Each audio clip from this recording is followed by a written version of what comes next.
सोमवार यानी 1 सितंबर को उद्घाटन सत्र में चीन के राष्ट्रपति शी जिनपिंग ने मौजूदा वैश्विक हालात पर बेहद कड़ा बयान दिया। उन्होंने साफ शब्दों में कहा कि सभी देशों को न्याय और निष्पक्षता के सिद्धांतों पर चलना चाहिए और मिलकर कोल्ड वॉर मानसिकता, गुटबाजी और दबाव की राजनीति का विरोध करना चाहिए। ये बयान सिर्फ एससीओ देशों के लिए नहीं बल्कि पूरे विश्व के लिए एक संदेश माना जा रहा है।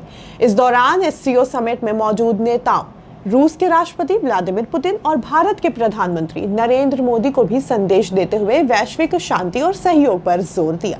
आपको बता दें कि यह बयान ऐसे समय आया है जब चीन और अमेरिका के रिश्ते लगातार तनाव में। डोनाल्ड ट्रंप की अगुवाई में अमेरिका ने चीन पर 100% से ज्यादा टैरिफ लगाकर एक तरह से ट्रेड वॉर छेड़ दिया था। बाद में समझौते की कोशिश जरूर हुई, लेकिन तनातनी आज भी जारी है और अब इसका असर रूस और भारत तक पहुंच गया है। यही कारण है कि शी जिनपिंग ने एससीओ के मंच से अमेरिका की नीतियों पर अप्रत्यक्ष हमला बोला है। लेकिन मामला सिर्फ यहीं तक सीमित नहीं है। अमेरिकी राष्ट्रपति डोनाल्ड ट्रंप हाल ही में भारत और रूस दोनों पर दबाव बढ़ा रहे हैं। भारत पर उन्होंने 50% टैरिफ लगा दिया। लेकिन मामला सिर्फ यहीं तक सीमित नहीं है।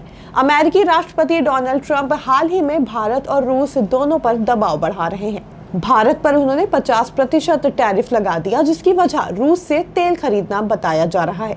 वहीं पुतिन पर वो लगातार युद्ध विराम यानी सीज फायर के लिए दबाव बना रहे हैं।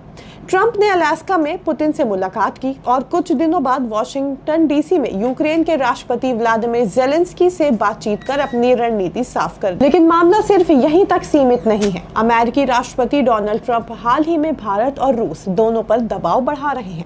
भारत पर उन्होंने 50% टैरिफ लगा दिया, जिसकी वजह रूस से तेल खरीदना बताया जा रहा है। वहीं पुतिन पर वो लगातार युद्ध विराम यानी सीज फायर के लिए दबाव बना रहे हैं। ट्रंप ने अलास्का में पुतिन से मुलाकात की और कुछ दिनों बाद वॉशिंगटन डीसी में यूक्रेन के राष्ट्रपति ज़ेलेंस्की से बातचीत कर अपनी रणनीति साफ कर दी। ऐसे माहौल में जब अमेरिका एक एक करके बड़े देशों पर दबाव बना रहा है, एससीओ का मंच और भी अहम हो जाता है, क्योंकि यहाँ एक साथ मौजूद हैं भारत के प्रधानमंत्री नरेंद्र मोदी, रूस के राष्ट्रपति व्लादिमीर पुतिन और चीन के राष्ट्रपति शी जिनपिंग।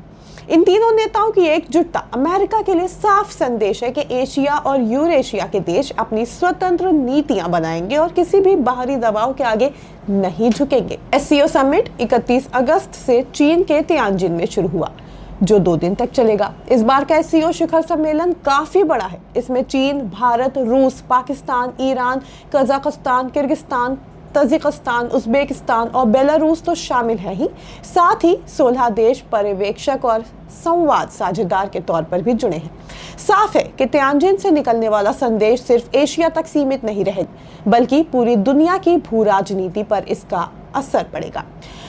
जहां एक ओर ट्रंप टैरिफ और दबाव की राजनीति खेल रहे हैं, वहीं एससीओ का मंच सहयोग, संतुलन और वैश्विक शांति का रास्ता दिखाने की कोशिश कर रहा है। आने वाले वक्त में देखना दिलचस्प होगा कि एससीओ का ये शक्ति प्रदर्शन अमेरिका की नीतियों को कैसे चुनौती देता है। Bureau report, the news point.